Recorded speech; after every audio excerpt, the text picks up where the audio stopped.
Welcome to the Reut, or the Brotherhood Museum in the Koach Fortress. We're standing on the Upper Galilee Mountains in front of the grave. From this special place emerged the IDF's morals and values, the uncompromising devotion, the endless determination, and the brotherhood of warriors. We are now standing on the top of the end of the Palmach Trail, the route that the fighters took on the night of the Battle of Hahula Valley. The historic Palmach Trail has been recently integrated with the Israel Trail that starts in the Upper Galilee and ends in Eilat. The attack led by Dudu erupted under this wall right here.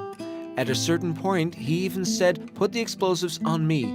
But before anyone could do something, he was hit and killed together with many of his friends on this spot. The Brotherhood sculpture was created by the artist Emmanuel Hatzofeh, a Palmach veteran warrior and one of the Hashara Dafna, many members of which took part in the battle, and some of them lost their lives. At the entrance to the Reut Museum, we see the picture of Yehuda Dekel, a Palmach warrior and the founder of the museum. Next to this picture, we find a map of the area as it was in 1948. Next to these, we see a painting of the Nebi Yosha police station with a Palmach warrior in front of it, painted by the artist Shmuel Katz. The Reut, or Brotherhood song, one of the most famous songs of the War of Independence, was written by Haim Guri, who was inspired, as he said, by the 2nd Battalion of Nebi Yosha. Here we also have the original version of the song that was written December 1948. We begin our historical journey in the museum with our description of the 1936-39 events, the so-called Arab Revolt. One of the outcomes of these events was the building of the Nebi Yosha police station, together with some similar police stations positioned along the northern border. This part of the exhibition describes the battles in the first 6 months of the War of Independence in the northern Galilee. Another part of the museum, and a very important one, is dealing with the Palmach's Hashara, the military training. And we have focused on that part that took place in Kibbutz Dafna, when they had to actually dive right into the battlefield during the War of Independence. Its members assembled the combat force that attacked the Nebi Yosha police station. On April 15, 1948, we reached a crucial moment just before the end of the British Mandate. The British police are handing the police stations over to the Arabs, including Nebi Yosha, which oversees the main way up to the northern Galilee. The same day, a decision was reached. Taking the police station was critical. The first battle was led by Golani, Palmach fighters, and also guards from the settlements in the nearby area. The commander was Israel Lior, the commander of the 11th Golani Brigade. The fighters were met with heavy fire. They suffered a great number of casualties, dead and wounded, and made the decision to retreat. The police station remained in Arab hands. 5 days after this first battle, a large Palmach force, the Iftach Brigade, launched a second attempt to take the police station. Everything was going according to plan until it suddenly went wrong, and they were attacked with grenades being thrown off of the top of the north side. An order was given to withdraw. The casualties were later found in pairs.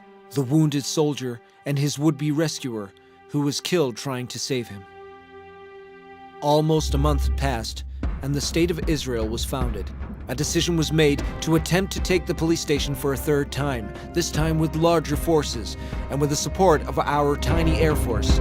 On the light of day, the blue and white flag was finally waving above the Nebi Yosha fortress. In this battle, 2 more Palmach fighters were killed to make the total of 28 casualties, or the equivalent of the Hebrew letters Kafchet, Koach, strength, or Metzudat Koach, the fortress of strength. It was the first victory for the 3-day-old state. We chose to commemorate the casualties of these 3 battles in a special way. They were, for the most of them, members of the Palmach training in the Upper Galilee and the Jordan Valley, and a number of partisan and Holocaust survivors. Here we have 28 drawers, each of which contain episodes that are a glimpse into the lives of each one of those young men who lived such a short life. A metal plate is attached to each drawer. These plates were originally on the temporary grave for these young men, and serves as a chilling memory. Opposite the photos of the casualties, there is the Citation for Bravery, which is actually the first one given by the State of Israel during the War of Independence to honor Isar Armoni, who participated in this battle.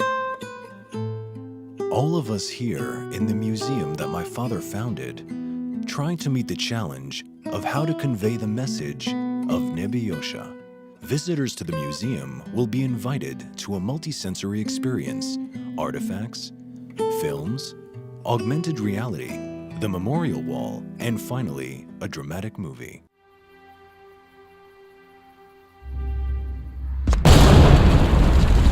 Come on, let's move it. Tonight we take the fort.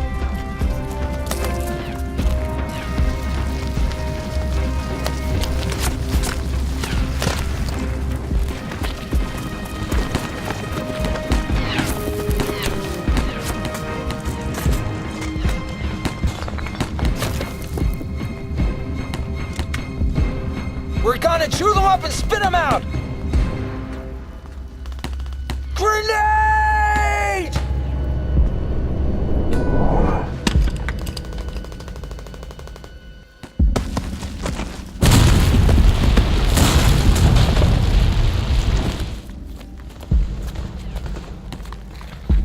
It hurts. It hurts.